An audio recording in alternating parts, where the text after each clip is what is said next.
جو ہماری خواتین ہیں، جو ہماری مائیں بہنیں ہیں، وہ حج کے دوران یا اس سے پہلے جب ان کی پریگنینسی ہوتی ہے تو ان کو وامٹنگ آنا شروع ہو جاتی ہے. مجھے یاد آئی یہ بیماری سے، یہ بات سے، تو ان کے لیے کیا کرنا چاہیے؟ اچھا، ایسی میری بیٹی ہیں، بہنیں جو عام روٹین میں جب بھی حاملہ ہوتی ہیں تو ان کو نا اکثر اباق یا وامٹنگ یہ آتی رہتی ہے، منہ سے پانی آنا، دل خراب ہونا. بڑا سادہ سا نسخہ، بڑا سادہ سا، سستا سا، عام پنسار سٹور سے مل جاتا ہے. وہ ہے یہ آلو بخارا. املی آلو بخارا نہیں، آلو بخارا، صرف آلو بخارا. یقین کریں اتنا کمال کا ہے. یہ دکھائیں، میں کھا سکتا ہوں؟ جی جی. اب ایسی میری بیٹی ہیں، بہنیں ایک پیس منہ میں ڈالیں اور چوستی رہیں، یہ بس ایسے صرف چوسنا ہے. تو یہ اتنا اچھا ہے کہ اس کی وجہ سے وامٹنگ جو ہے وہ نہیں آئے گی اور چند دنوں کے بعد یہ مسئلہ ختم ہو جائے گا. اس کے ساتھ ساتھ اگر جوارش املی، اس کو اگر کچھ لینے جائیں گے بازار سے، تمر ہندی کے نام سے ملے گی، تمر ہندی، وہ معجون لا کے آپ آدھا چمچ کھا لیں تو ایک ڈبی کافی ہے. ایک ڈبی سے الٹی آنا انشاءاللہ اللہ کے حکم سے ختم ہو جائے گی. اتنا زبردست. اور یہ تو بالکل عام سی چیز ہے، آپ کو گھروں میں مل جاتی ہے. ویسے بھی کھٹی چیزیں کھاتی ہیں اس وقت خواتین، ہم نے دیکھا. ہاں، ایک اس میں آج آپ کو نا ایک بڑی زبردست چیز بتاؤں. حاملہ عورت کو اگر کھانسی لگ جائے، اکثر اوقات دوسرے تیسرے مہینے میں کھانسی لگ گئی ہے تو وہ اکثر اوقات جب تک ڈلیوری نہ ہو جائے وہ کھانسی ختم نہیں ہوتی. جی، میرے پاس اس کے بڑے کیس آتے ہیں. تو وہاں پہ ایک اتنا زبردست نسخہ ہے، اگر وہ استعمال کروائیں تو پہلی خوراک سے فرق، اور ٹھیک آپ ایک ہفتے کے اندر آپ کی کھانسی ختم. اور یہ جو حمل کے دوران عورتوں کو کھانسی ہوتی ہے نا، اس میں تکلیف بہت ہوتی ہے. بچے کو بھی تکلیف، خود کا بھی جسم ایسا ہوتا ہے کہ عورت تو پہلے تھوڑا سا بوجھل اپنے آپ کو فیل کر رہی ہوتی ہے، تو اس سے اور زیادہ اسے نا ویکنس بھی ہوتی ہے اور اس سے طبیعت اس کی زیادہ خراب ہو جاتی ہے. ایسے میں کیا کرنا ہے، بڑا سادہ سا نسخہ ہے. کالی مرچ گول والی، فلفل سیاہ، ایک اس میں لمبی مرچ ہوتی ہے، اسے مغاں کہا جاتا ہے، ٹھیک ہے، فلفل دراز بھی کہتے ہیں، وہ بھی 50 گرام. کالی مرچ چھوٹی والی بھی 50 گرام.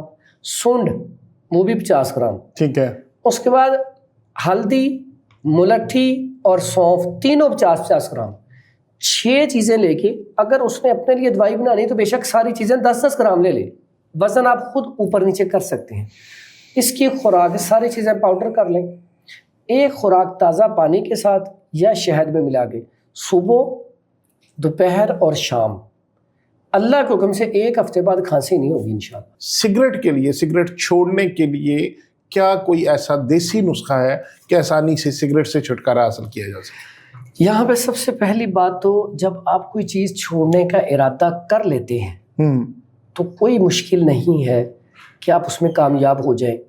سب سے پہلے تو اللہ کی مدد، اب رب سے دعا مانگیں کہ اللہ مجھے اس سے نجات دے دے. پھر اس کے بعد آپ دوائی کے اوپر آتے ہیں.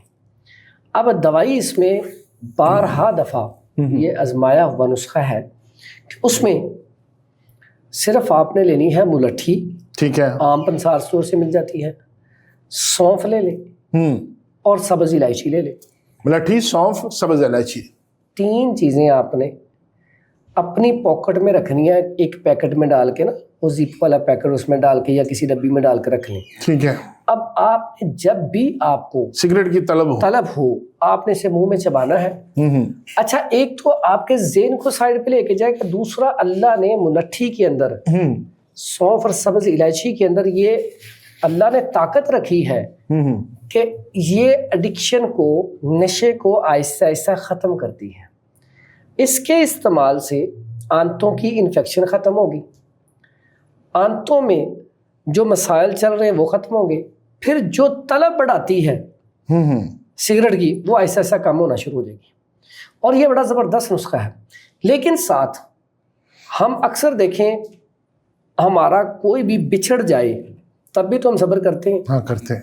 اللہ نے انسان کو کتنی طاقت دی ہے کہ شیر کو اس نے قابو کیا ہوا ہے، ایروپلین ہواؤں میں اڑا رہا ہے، یعنی کہ انسان کو اللہ نے اتنی طاقت دی ہے جو چاہے وہ کر سکتا ہے، تو ایک سگریٹ نہیں چھوڑ سکتا. ہاں، سوچنے کی بات اور ہے. پاکستانیوں کو اللہ نے اتنی طاقت دی ہے، ٹرمپ کو قابو کر لیا. اللہ اکبر. اندازہ کرے تو مقصد کہنے سگریٹ تو کوئی چیز ہی نہیں ہے. سگریٹ چھوڑنا بڑا آسان اور سادہ سا کلیہ ہے، یہ میں نے بتا دیا. اگر پھر بھی نہ چھوٹے تو پھر وہ ایک دفعہ آگے مجھ سے ملاقات کر لے، چونکہ پھر ہم اس کو تھوڑا سا پہلے گائیڈ کرتے ہیں، سمجھاتے ہیں، پھر اسے دوائی دیتی ہیں. تو پھر اللہ کے حکم سے الحمدللہ صرف سگریٹ ہی نہیں، کوئی اور بھی نشہ کر رہا ہو نا تو وہ بھی نشے اللہ تعالیٰ چھڑوا دیتا ہے. اچھا، واقعی آپ سے ملاقات کر کے یا آپ سے دوائی لے کے جو آئس پیتے ہیں، جو ڈرگ کرتے ہیں، بڑی زبردست اس طرح کی آپ نے وہ نام سارے لے لیے ہیں. میں یہاں پہ بتاؤں اب ہم نے بھی کیا کرنا ہے.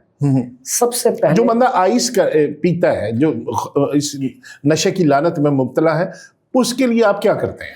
اس کے لیے پہلے تو اس کے ساتھ ملاقات کرنے کے بعد، اس کو تھوڑا سا گائیڈ کرنے کے بعد، پھر چونکہ جو ہمارا طریقہ گائیڈ تو پیرنٹس بھی کرتے ہیں، پھر نہیں چھوڑتے. لیکن یہاں پہ اور طریقہ ہے. اچھا ٹھیک ہے. یہاں پہ ہم نے اسے دم بھی کرنا ہے، دوائی بھی دینی ہے، پھر اس کے بعد رب سے دعا بھی کرنی ہے. اللہ یہ نشہ چھوڑنا چاہتا ہے، اسے والدین اس کے پریشان ہیں یا اس کا بھائی پریشان ہے، اللہ اس کا نشہ چھڑوا دے.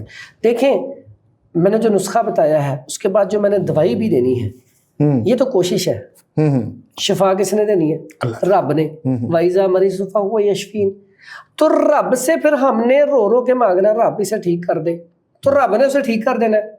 اب جو بندہ جو چیز رب سے مانگتا ہے، آپ ہیں کوئی چیز آپ اتنی جستجو سے رب سے مانگ رہے ہیں کہ میں بھی مانگ رہا ہوں، لیکن میرا وہ توکل اور یقین نہیں ہے. لیکن حکیم صاحب، جتنے والدین رو رو کے ان کو درد ہوگا وہ مانگتے ہوں گے، اتنے آپ تو نہیں مانگ سکتے. لیکن وہ ساتھ دوائی نہیں دے رہے. ہاں، وہ ساتھ دم نہیں کر رہے.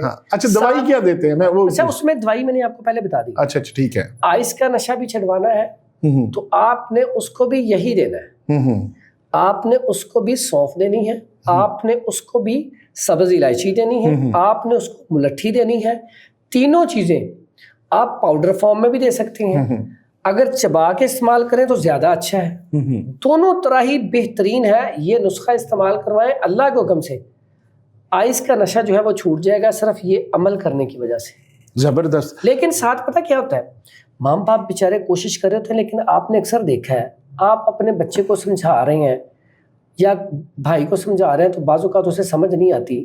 جب کوئی بزرگ اسے سمجھاتا ہے یا آپ کے بڑے کو سمجھاتے ہیں تو کسی کی بات اس کے دل پہ کلک کر جاتی ہے، وہ سمجھ آتا ہے.